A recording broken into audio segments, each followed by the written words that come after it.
आज का हमारा टॉपिक है calculation of goodwill by average profit method. इसका क्वेश्चन स्टार्ट करने से पहले हम प्रॉफिट के बारे में एक बात समझेंगे कि जैसा कि हमने डिस्कस किया कि गुडविल जो है हमारी फर्म की प्रॉफिट को बढ़ाती है, तो गुडविल की प्रॉफिट ही बताएगा हमारी फर्म की गुडविल कितनी है।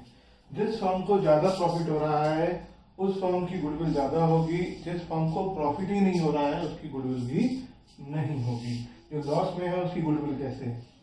तो एवरेज प्रॉफिट मेथड जो है, यहाँ पर हम एक कॉन्सेप्ट, मैंने आपको कल फॉर्मूला बताया था एक वीडियो में, आज ही बताया है। तो इसका कॉन्सेप्ट क्या है, आगे बढ़ते हैं। एक बात करते हैं, इस पूरे टॉपिक में जो हम गुडविल कैलकुलेट करेंगे बाय एनी मेथड। प्रॉफिट का मतलब क्या है? प्रॉफिट का मतलब है नेट प्रॉफिट जो हमने करंट ईयर में अर्न किया है before any appropriation except for remuneration to partners. क्या मतलब हुआ इसका?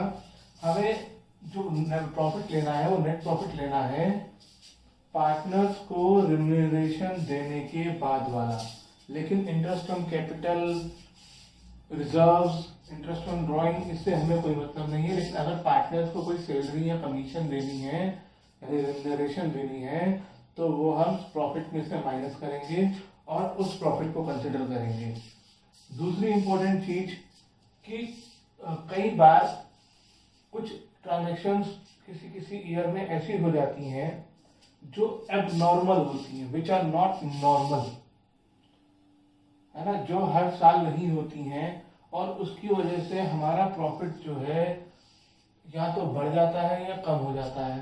For example, goods lost by fire, इसकी वजह से हमारा प्रॉफिट पे क्या फर्क पड़ा होगा? प्रॉफिट कम हो गया होगा क्योंकि हमें लॉस हुआ है, क्योंकि और अब गुड प्रॉफिट कम हो गया होगा तो नेट प्रॉफिट तो उसी के हिसाब से होगा। तो अगर हम उस हिसाब से नेट प्रॉफिट लेंगे तो हमारी गुडविल कम आएगी, जबकि आग लगने से हमारी गुडविल थोड़ा कम हो सकती है। ये तो एक अचानक ऐसी इवेंट हो गई जो हमारी बाकी गुडविल पे इफेक्ट कैसे डालेगी। तो ऐसे में हम प्रॉफिट को इस तरह से एडजस्ट करेंगे कि ये मानते हुए कि ऐसा कोई लॉस हुआ ही नहीं। ऐसे ही profit on sale of machinery, हमने मशीन बेची इस साल और उसमें प्रॉफिट हो गया। अब ये वाला प्रॉफिट हमारा हर साल नहीं होता, हमारा काम थोड़ा मशीनरी बेचना। जब हर साल प्रॉफिट ही नहीं होता है तो हम इस प्रॉफिट को गुडविल निकालने के लिए कैसे ले लें? तो ऐसे प्रॉफिट को हम गुडविल, अगर प्रॉफिट इंक्लूडेड है अगर गुडविल निकालने के लिए, तो हम उसको हटाकर गुडविल निकालेंगे। तो गुडविल निकालते वक्त हमें क्या ध्यान देना है कि कोई ऐसा एक्स्ट्रा ऑर्डिनरी प्रॉफिट या लॉस प्रॉफिट निकालने के लिए यूज ना हुआ हो जिसकी वजह से गुडविल पे इफेक्ट ना पड़ रहा हो। ऐसे एबनॉर्मल जो एक्स्ट्रा ऑर्डिनरी प्रॉफिट लॉसेस को हम, इनकम और लॉसेस को हम उस प्रॉफिट में से नलीफाई करके, उसका इफेक्ट हटाकर, अगर लॉस हुआ है तो जोड़ेंगे प्रॉफिट में क्योंकि वो माइनस कर दिया गया होगा, और प्रॉफिट हुआ है तो घटाकर जो बचेगा उस प्रॉफिट को गुडविल निकालने के लिए लेंगे। ये तीनों मेथड में आपको ध्यान रखना है कि ये इन ऐसे खाली एक पर्टिकुलर मेथड में नहीं है। अब कल मैंने आपको कुछ क्वेश्चंस भेजे थे एस.सी. शर्मा के, तो एस.सी. शर्मा का क्वेश्चन नंबर 5A पहले हम अटेम्प्ट करते हैं। तो 5A में क्या कहा गया है, पढ़ो क्वेश्चन ध्यान से। According to partnership deed, goodwill of a firm is valued at 2-year purchase of the average profit of last 3 years. कितने ईयर का एवरेज प्रॉफिट लेना है? 3 इयर्स का।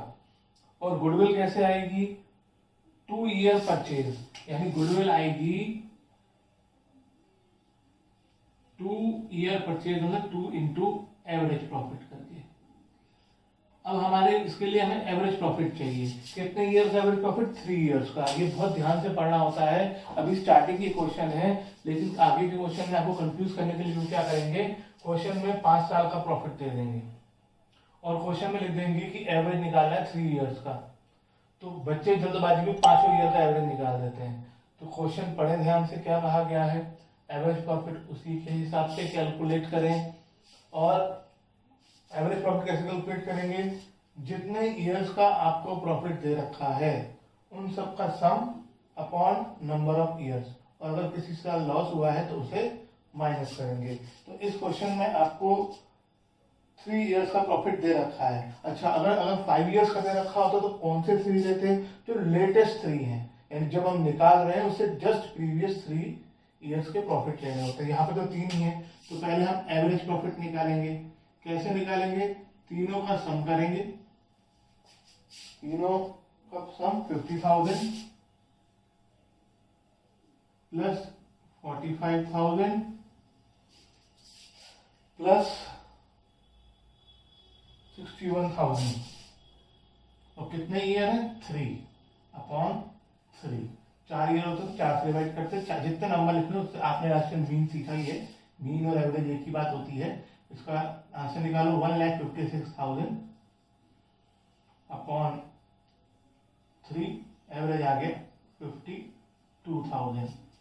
उसके बाद गुडविल निकालो, goodwill equals to 2 into average profit कितना है? 52,000, यानी 1,04,000। क्वेश्चन खत्म, इतना ही करना है। तो ये बहुत मुश्किल क्वेश्चन नहीं है, स्पेशली ये पहला वाला मेथड